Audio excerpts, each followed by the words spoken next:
Hi, Matt. Hi, Enzo. We got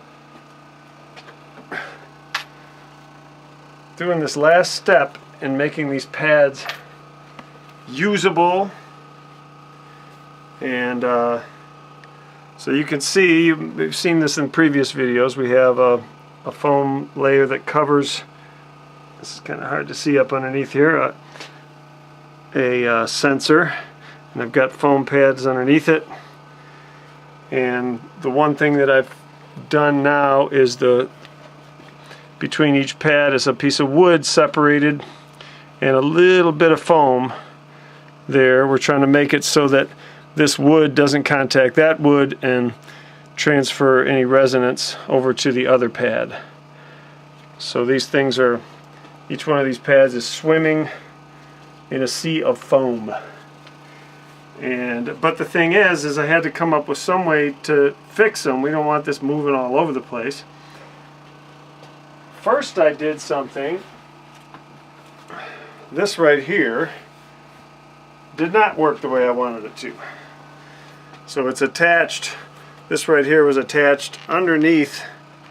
You see this piece of wood here, we unscrewed that and stapled it to the bottom and then pulled it over the top here, cranked it down across here, and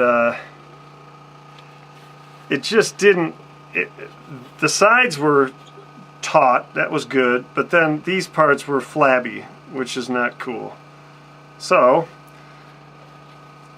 my second attempt, the cool thing is when usually your first attempt at doing something, what I've learned is you learn how not to do something and you get a really good hint as to how you ought to do it. So the second attempt was this, and it worked out perfectly. So you take one of these leather, that's what these two are already attached.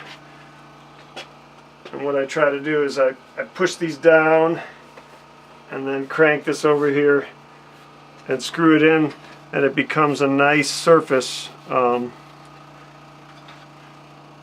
hit, and there's no problem.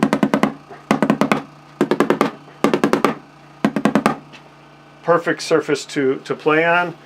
It really should be fine. And if I played it with the drum computer on, it sounds great, and I think it's going to be the right solution.